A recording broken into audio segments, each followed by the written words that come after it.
Hello friends, I hope you're all doing so well. Today I'm going to be talking some more about unpacking emotions. I've done a couple other videos on unpacking emotions and I'll put a link down below to the other two. It takes a lot of unpacking. So I'm working a lot on this one unpacking piece that I want to talk to you about today. So if you follow me, then welcome back, and if you're new to me, my name's Lauren, and I am learning how to heal my chronic fatigue and adrenal fatigue by healing my old emotional wounds and trauma so that I can try to help you do that, so that you can heal your body by healing your past. So as I said, today I want to talk to you about unpacking emotions.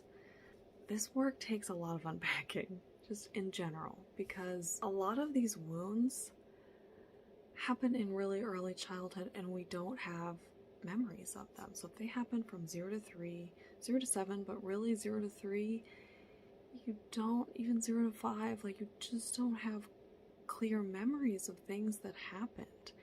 And so how are you supposed to heal those things? Well, you have to do it kind of backwards. You have to look at what are the things that are happening in my life, what are the patterns in my life, what are the behaviors in my life that are harming me, that are not helping my situation, that are not good for me, that are disempowering. And if you have chronic fatigue or adrenal fatigue, what are the symptoms? What are the symptoms? Where are the symptoms? And what are the symptoms trying to tell you? So working backwards in this way, you can narrow it down to find what the core wound is. You can find the core beliefs, the core patterns, the core, and then underneath the beliefs are the wounds, the experiences, and then underneath the experiences are the wounds. And once you can get to the wound, and once you can feel the wound for the wound, instead of feeling the wound as a symptom, when you can feel the wound as the actual wound, as the actual emotion, then you can use the tools of healing and really devour that wound in love, compassion, acceptance, and love. Again, love. And then you can find the gift in that wound, and the gift in having that wound for the first few decades of your life. And that's a really key piece to healing any core wound, is to find the gift in it. Because until you find the gift, a lot of times we focus on letting go. It's a cultural thing that we like to think about letting go. But the truth is, you can't let go of anything until you heal it. And once you heal it, actually the letting go is really easy. And I've fallen into this trap. I'm like, I just have to let go of this. I have to let go of this thing. I just have to let go of this hope. Let it go. I just need to learn how to let it go. Let go. But that's not actually what it is. You don't have to learn how to let go.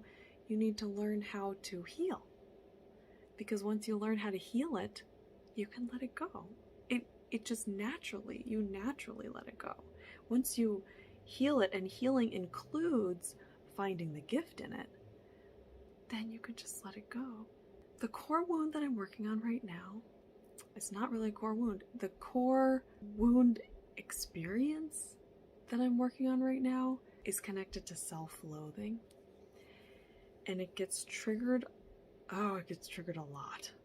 When it does get triggered, one of the first symptoms that I get are these addictive. I've had addictions to food and mental stimulation. Just keep that running, and then you can't find. If you keep this running, you can't feel anything from the neck down. Is what is what I was aiming for, what I was going for, and what I believed. And it's kind of true. I mean, do you guys do that? Do you keep your mind running so that nothing else can run? Like, it's just like, I don't want to feel this, I don't want to think this, I don't want to experience anything that's just going to come up naturally. That was me the first 30 years of my life. And it does damage. When you disconnect yourself so habitually from the rest of your body, your mind from your heart, your mind from your body, you end up with a chronic illness. It's just like you can't, when you disconnect so habitually, as I said, but so severely. And in a previous video, I was talking about dissociation, which is sort of an extreme version of disconnection, but it's a version of disconnection. It's just when you're disconnected, when you're disconnected from your body and your heart, you're also disconnected from your soul, your spirit. And we're not supposed to function this way. We're supposed to function as whole units, everything together as this beautiful, I want to say machine, but it's not a machine, because it's just like, it's beautiful and organic, and this energy, humming energy vibration in the world. And they have to all be together, working together. And so if they're disconnected, they're disjointed, there are all kinds of things in your body that are going to happen eventually, because it creates stagnated energy in different parts of your body. And stagnated energy, I'll say it again and again, creates disease. If it's there long enough, it will eventually turn into disease. It always does. And it'll turn into disease faster if you are an empath or highly sensitive person. If you're a sensitive person, your body is not designed to deal with stagnation. It says no. It says this stagnant energy just can't stay. So eventually you're going to have to deal with it, and your soul is just going to keep putting in your face stronger and stronger messages that you must deal with this. Okay, so self-loathing. I don't know if any of you can relate to this. Do you guys have chronic issues around self-loathing, self-esteem, sense of self-worth, a profound sense of self-doubt? I mean, this is all the same thing. But where does it come from? Because self-loathing is not the wound. Because self-loathing is not an emotion. And so what emotion is it? And if you have chronic fatigue or adrenal fatigue, is it connected to an emotion that you are actually dissociating from? That you are so disconnected from that when that emotion is triggered, all you feel is the symptom. That it skips over the emotion. You have this like amazing neural pathway that skips over the emotion, blocks it, keeps it stagnant, and goes straight to the symptom. And the symptom flares up because it's like stagnated energy. I mean, that fatigue is like stagnated, or something is stuck, something is stagnated, you're disconnected, energy is not flowing, energy is not moving. That's when you get fatigue. What is fatigue? It's when your energy can't move, because energy is a circuit. And so you have to spend energy to make new energy, and spend it and make it, and spend it and make it. It's like a circuit, and that's how all energy systems work, whether they're man-made or nature-made. And so when you have chronic fatigue and profound fatigue, and when it's fatigue it gets you bedbound, like it was for me, housebound for years and years, and bedbound intermittently for at least a year. If you're in that kind of place, if you're in that kind of fatigue, there's something seriously stagnant. There's something that is saying it needs to move. This energy can't be stagnant anymore. And so if you have chronic fatigue or adrenal fatigue, what is the emotion that's connected to the symptom that's flaring up? Do you have any self-loathing? Again, and that's not the wound, but it's an experience. And it's the experience, or the sort of conclusion. It's a way that your little girl, little boy self coped with some unbearable emotion, was to turn it towards yourself. Okay, so there's something that you're missing in from your caregivers. There's something that you need, some indication of love and safety that you needed and you didn't get. Sometimes it can be safer for a child to turn it towards themselves because you have control over yourself and you don't have control over the other person. And so sometimes we believe as children that if we turn it on ourselves and we make a conclusion about ourselves, we believe that we are unworthy, that there's something fundamentally wrong or missing about us, that we are not enough, that we are not lovable, we're not valuable, we're not important, we're not significant. Then we can create ways to make ourselves valuable. So in a way, it gives us more power. But it's also harmful, obviously, for obvious reasons. To believe that kind of stuff into adulthood, it's very harmful. But as a little girl, little boy, it was really essential and protective and gave you some control and power that you didn't have otherwise, because there's an innate powerlessness in there. All right, so I'm kind of, in my head, I'm sort of going in these layers. So if we start out with, self-doubt, and we go underneath, self-loathing might be the layer underneath that. So, well, the layer underneath that, what could that be? Could that be helplessness? Because in order to put it on yourself, you were feeling powerless and helpless to change that situation. And so you were giving yourself some power by saying, it's me. And if it's me, I can change me. And I can change my behavior, I can change, and I might be able to do things to get the love I need. Instead of being able to deal with the person that is, because you're a little girl, little boy, you can't deal with the person that's not giving you what you need in any kind of constructive way. You have such limited capacities when you're little. If it's safer to turn on yourself, then it gives you more power and more control. Then maybe the layer underneath that was powerlessness and helplessness. You felt helpless. And that feeling of helplessness when you're a child is unbearable. And also in that same layer could be a lot of shame. Underneath that, I'm thinking is anger. I do think I have a lot of core anger that I haven't felt yet. I have lots and lots of defensive anger that's not productive at all. But then I have no problem expressing that. But really core anger, I think I do have trouble. I've accessed some of it, a little bit, but I think I have a lot more. And then what's underneath anger is pain. So if you start at the core, and really, are all our core wounds pain? The core trauma and wounds, that's all pain. It's some kind of pain. And so when you feel a tremendous amount of pain, and as I said, little kids only have a certain number of tools at their disposal. They don't have adult emotional capacities. So what's a child gonna do? They've got to find ways of protecting themselves. So a natural response to pain, and severe pain about getting messages of not being loved the way you needed to be loved. That is dangerous when you're that little, because you have to have love to be safe in the world and taken care of. And every baby knows this, that they have to have love to be safe. So to have a wound in that spot of being loved, so that you don't know, am I loved? Am I loved? Am I not loved? I know I'm loved by this person, but I don't know. I don't know if I'm loved by this one. This one feels unsafe. I don't know why. I don't know. And then what are you going to do with that? What is your little girl, little boy self going to do with that? And so a lot of fear is embedded in that. So it's not just, it's pain, and then what's outside of the pain? Anger and fear and helplessness. And then shame can be wrapped up in there.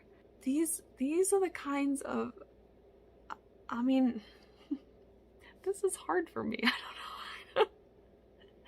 Somebody out there is explaining it really well and succinctly, but I'm trying to figure it out in reference to me and to you, because specifically in reference to chronic fatigue and adrenal fatigue, because I don't think people are. At least I have not been able to find them. Let me know if you have found them, if you have found the people that are linking core emotional wounds and trauma, early life trauma, attachment trauma, with chronic fatigue and adrenal fatigue, please let me know. But I've searched and searched and searched, and I have not been able to find it. So that's why it's not like I'm inventing these ideas of core wounds, but I'm trying to connect them to the specific wounds that are related to adrenal fatigue and chronic fatigue, because those are my illnesses, and those are probably your illnesses. And this is how I've been healing. By healing the wounds is how I've been healing the illness. So I'm going to keep going. And I hope this is helpful for you. Gosh, I hope this is helpful for you. But this is because I'm trying to unpack self-loathing. Because I've just been having unbelievable cravings for my addictions. My addiction to food, to numb, and my addiction to distract. Always be listening to something, stimulate my mind to just distract me. Don't feel. And now at this point in my recovery, I know what that means. It means there's something in there that's trying to come up that I subconsciously don't want to come up. Consciously, I want it to come up. I want it to come up so I can heal it, because I know how to heal it. I think. I know how to heal other wounds. Every wound is new and different, so we'll see. But it's something coming up. There's something here. And it's tapping at me, tapping on my shoulder and saying, you've got a wound here, and it wants to come up. And my unconscious is saying, I don't want to feel this. I know this. I know how to deal with this. Eat, listen, stop, just distract any way you can. Watch something, listen to something, just do anything. Talk to somebody, just do anything to stop the feeling. I know that feeling so well. Do you know that feeling? Can you relate to this feeling? I think a lot of people can. How many of us are just desperate to distract ourselves? And how much of that is having core wounds under there that are trying to keep down? I think it's the number one reason. Early life wounds that are being triggered all the time by your current living situation, and maybe adult wounds that have come, but the original wound is always in childhood. I believe this. No matter what it is, so if you have a traumatic event in your adulthood, it was traumatic because you have an early life wound that it triggered. I have lots of examples of this. Of incidences of as an adult that turned out to be traumatic that objectively shouldn't have been. And I don't like to say should, but there are many people that would have experienced the same thing and not been traumatized. Some of that is being highly sensitive, but some of it is also having it trigger a core wound from your early life that you have not healed yet. And so that I have not healed yet. If I had healed it, that adult experience would not have been as upsetting. It probably would not have been traumatic. It would have been upsetting and maybe hurtful, but it wouldn't have been traumatic. And there's a big difference. There's an element, when something is traumatic, there's an element of feeling trapped and that there's no escape. It's an extremely unpleasant emotion that you cannot escape from. That's part of the definition of trauma. And so, again, back to early childhood, you can't escape. You have two caregivers. And those are your caregivers. They are the ones giving you care, giving you light, keeping you alive. So there's no escaping from that. And a lot of times the only way to escape is to disconnect. Disconnect from your body. It's also called depersonalization. An extreme version of armoring and disconnection is dissociating. And you don't have to dissociate if you just disconnect, if you numb and armor yourself, and some of your pain receptors go offline. It's like you protect your heart. It's a way of escaping when you can't physically escape. So this self-loathing stuff, I think so much of it that I'm trying to deal with now is I'm trying to get to the core anger. And what I'm thinking about is that the core anger also is really connected to power. And I'm just gonna drop this here because I haven't made a lot of headway here, but I think while going in and healing the core wound of anger with love, first you have to see it. Once you see it, you need to access it. And that's really hard to do, and I'm making other videos on how to do this. It's really hard to do when you have chronic fatigue, when you have an illness where instead of feeling the emotion, your body goes straight to the symptom. And so you have to really work with the symptom to try to access the emotion, because I'm finding it really difficult, and I don't know if you're going to find it really difficult, or if you are already finding it really difficult. And it's really confusing, because if you don't feel the emotion, it's like, well, how am I supposed to figure out what emotion it is?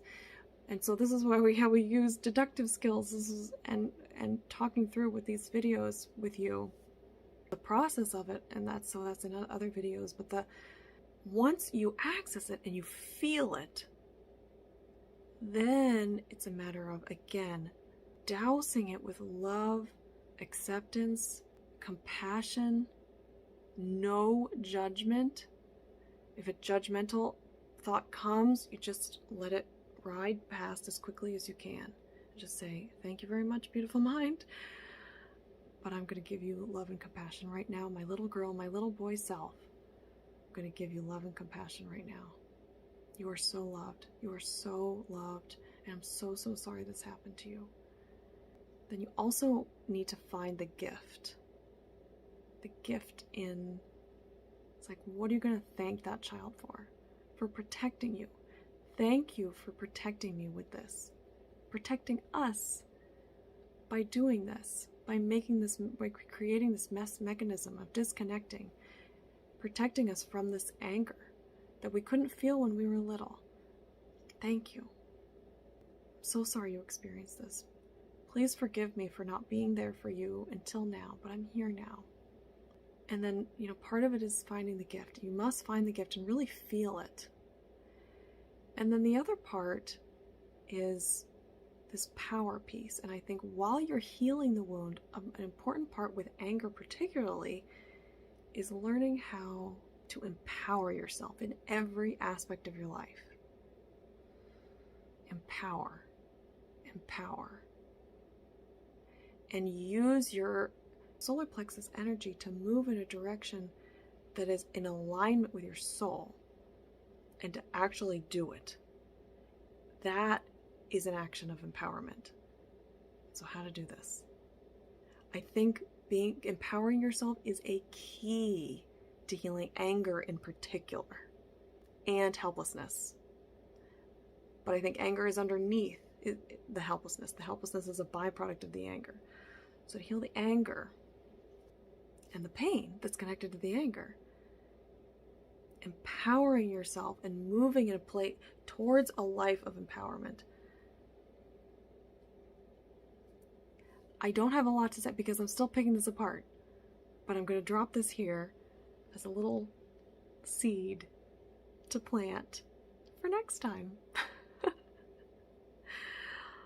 Okay, I hope this was helpful. I'm gonna keep unpacking this with you to help unpack my emotions so that you can unpack your emotions too. And there are a finite number of emotions, so hopefully this is helpful. We'll see. But gosh, I hope you all have a beautiful day, and I will see you on the next one. Okay, bye.